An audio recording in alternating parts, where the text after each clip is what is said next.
नमस्कार, जय माता दी, श्री स्वामी समर्थ. आपल्या सर्वांचे आपल्या या चॅनलमध्ये मनपूर्वक स्वागत आहे. कसे आहात तुम्ही सगळेजण? आशा करते की तुम्ही सगळेजण आनंदात असाल, निरोगी असाल आणि तुमच्या आयुष्यात सर्व काही चांगलं चाललेलं असेल. तसेच आपल्या चॅनलवर येणारे व्हिडिओ तुम्हाला नक्कीच आवडत असतील अशीही मी आशा बाळगते. आता व्हिडिओला आपण सुरुवात करूया. मित्रांनो, आज मी तुम्हाला कुंभ राशीबद्दल थोडक्यात माहिती सांगणार आहे. आजच्या या विशेष व्हिडिओमध्ये आपण आज बोलणार आहोत कुंभ राशीबद्दल. तर कुंभ राशीच्या लोकांसाठी येणारा काळ विशेषतः 11 मार्च पासून म्हणजे आजपासून ते जून महिन्यापर्यंतचा कालावधी अत्यंत महत्त्वाचा असणार आहे आणि तुमच्या आयुष्यात अनेक सकारात्मक बदल घेऊन येणारा ठरणार आहे. तर हा व्हिडिओ खूप महत्त्वाचा आहे. खरं तर बघा, संपूर्ण वर्षच जे आहे ते कुंभ राशीच्या लोकांसाठी चांगले संकेत देणार आहे 2026. पण त्यातही 11 मार्च ते 31 मे किंवा आपण साधारणपणे 1 जून पर्यंत असं म्हणू शकतो की हा काळ तुमच्या आयुष्यात अनेक मोठे बदल घडवून आणणारा ठरणार आहे. तर या काळात तुमची अनेक अडकलेली कामे पूर्ण होतील, नवीन संधी मिळतील आणि नशिबाचा उत्तम पाठिंबा तुम्हाला अनुभवायला मिळणार आहे. आता तुम्ही विचाराल, असे नेमकं काय घडत आहे ज्यामुळे हा जो काळ आहे तो इतका विशेष ठरणार आहे, असं तुमच्या मनात सुद्धा आलं असेल. तर यामागचं मुख्य कारण आहे मित्रांनो, गुरुग्रहाची स्थिती. 11 मार्च पासून गुरुग्रह मार्गी होत आहे. म्हणजेच गुरुग्रहाची ऊर्जा आता सकारात्मक आणि पुढे म्हणजे घेऊन जाणारी आहे.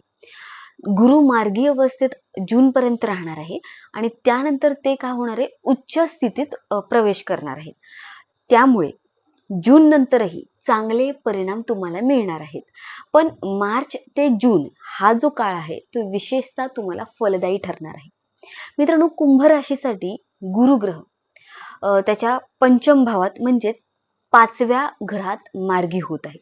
आता 5वा भाव म्हणजे काय आहे, तर ज्योतिषशास्त्रात 5वा भाव अत्यंत शुभ आणि अत्यंत महत्त्वाचा मानला जातो. कारण हा भाव आहे तो प्रामुख्याने ह्या मी ज्या गोष्टी सांगणार आहेत त्याच्याशी संबंधित आहे. पहिलं म्हणजे शिक्षण आणि उच्च शिक्षण, त्याच्यानंतर प्रेम संबंध, रोमॅन्टिक रिलेशनशिप किंवा काहीतरी कला आहे त्यामध्ये काहीतरी दर्शवू शकतं, शेअर मार्केट किंवा गुंतवणूक, संतती प्राप्ती.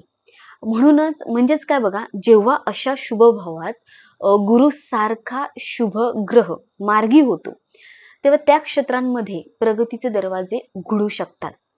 आता पहिलं म्हणजे बोलूया विद्यार्थ्यांबद्दल. तर जर तुम्ही विद्यार्थी असाल आणि उच्च शिक्षणाचा विचार करत असाल तर हा काळ तुमच्यासाठी मित्रांनो अत्यंत चांगला आहे.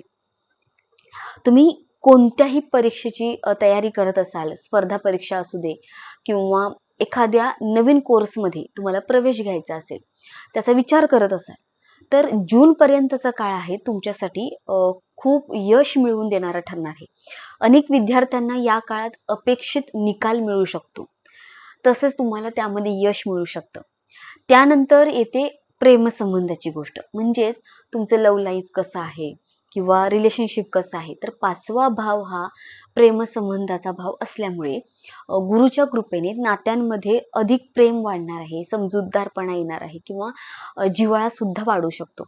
आणि जे लोक आधीपासून रिलेशनशिपमध्ये आहेत त्यांच्यातील जे बंध आहेत एकमेकांचं, एक प्रकारचा संबंध आहे जो अधिक मजबूत होऊ शकतो आणि काही लोकांच्या आयुष्यात नवीन प्रेमाची सुरुवात देखील होऊ शकते. आता बोलूया आपण एक प्रकारे क्रिएटिव्ह क्षेत्राबद्दल. जर तुमचे काम सोशल मीडियावर आहे, सिनेमामध्ये आहे किंवा संगीत, एक प्रकारे डान्स वगैरे किंवा अभिनय करता, ॲक्टिंग करता, कला, मार्केटिंग किंवा ऑनलाईन प्लॅटफॉर्मशी संबंधित असेल तर हा काळ आहे तुम्हाला मोठी ओळख देऊ शकतो. तुमची जी प्रतिभा आहे ती लोकांपर्यंत पोहोचेल आणि तुमच्या कामाला योग्य मान्यता मिळेल. काही लोकांना आर्थिक लाभही चांगल्या प्रमाणात या काळात मिळू शकतो. ओके. याशिवाय बघा मित्रांनो, शेअर मार्केट किंवा गुंतवणूक करणाऱ्या लोकांसाठीही हा जो काळ आहे तो फायदेशीर ठरू शकतो. तुम्ही जर योग्य नियोजन केलं तर चांगला आर्थिक लाभ मिळण्याची शक्यता आहे. आता बघा, गुरुग्रहाच्या दृष्टांबद्दल आपण बघूया. म्हणजे गुरुग्रहाची दृष्टी कुठे पडते त्याबद्दल सविस्तर इथे समजून घेऊया. तर बघा, पंचम भावात बसलेले आहेत गुरु. 3 महत्वाच्या घरावर त्याची दृष्टी पडणार आहे. तर पहिला भाव, 9वा भाव आणि 11वा भाव. ओके. तर या पहिल्या, 9वा आणि 11व्या भावामध्ये त्याची दृष्टी पडणार आहे. आता पहिला भाव म्हणजे तुमचं स्वतःचं व्यक्तिमत्व, तुमचा स्वभाव, तुमची बुद्धी, तुमची ओळख, तुमचा आत्मविश्वास. जेव्हा गुरुची ही जी कृपादृष्टी पहिल्या भावावर पडते, तेव्हा व्यक्तीचा आत्मविश्वास वाढतो. समाजात त्याला एक प्रकारे मानसन्मान मिळतो, त्याचा मानसन्मान वाढतो. लोक तुमच्या व्यक्तिमत्वाकडे आकर्षित होतात आणि तुमच्या नावाला आणि कामाला एक प्रकारे प्रतिष्ठा मिळू शकते. त्यानंतर आहे 11वा भाव, जो भाव आहे लाभ, उत्पन्न आणि इच्छापूर्तीचा भाव मानला जातो. तर गुरुची दृष्टी या भावावर पडल्यामुळे तुम्हाला नवीन आर्थिक संधी मिळू शकतात. म्हणजेच बघा, नोकरी करणाऱ्यांना एक प्रकारे प्रमोशन मिळेल, पगारवाढ होईल किंवा नवीन त्यांना संधी मिळू शकतात. व्यवसाय करणाऱ्यांना व्यवसायात वाढ दिसू शकते. तसेच खूप दिवसांपासून मनात असलेली एखादी मोठी इच्छा सुद्धा तुमची पूर्ण होण्याची शक्यता इथे दिसत आहे. ओके. आता बघूया आपण तिसरी दृष्टी बद्दल. तिसरी दृष्टी पडते 9व्या भावावर, जो आहे आपलं भाग्य आणि नशिबाचा भाव. 9व्या भावावर गुरुची दृष्टी पडणे म्हणजे भाग्याची साथ मिळणे. होय. काही वेळा आपण खूप मेहनत करतो, पण नशीब साथ देत नाही. परंतु हा जो काळ आहे, या काळात तुमचं भाग्य तुमच्या बाजूने उभे राहू शकते. त्यामुळे तुमच्या प्रयत्नांना अपेक्षेपेक्षा जास्त फळ मिळण्याची इथे शक्यता जास्त आहे. म्हणजेच बघा, साधारणपणे असे म्हणता येईल की 11 मार्च पासून जून पर्यंतचा काळ कुंभ राशीसाठी प्रगती, यश आणि संधी घेऊन येणारा आहे. तुमची अडलेली कामे पूर्ण होतील, नवीन मार्ग खुले होतील आणि सकारात्मक एक प्रकारे जीवनात बदल दिसू शकतो. पण मित्रांनो, एक गोष्ट इथे लक्षात ठेवणं खूप महत्वाचं आहे. ती म्हणजे बघा, कुंभ राशीसाठी अजूनही 7.5चा काळ चालू आहे. त्यामुळे उपाय करणे तुम्ही इथे थांबवू नका. उपाय म्हणून तुम्ही काय करू शकता तेही मी सांगते.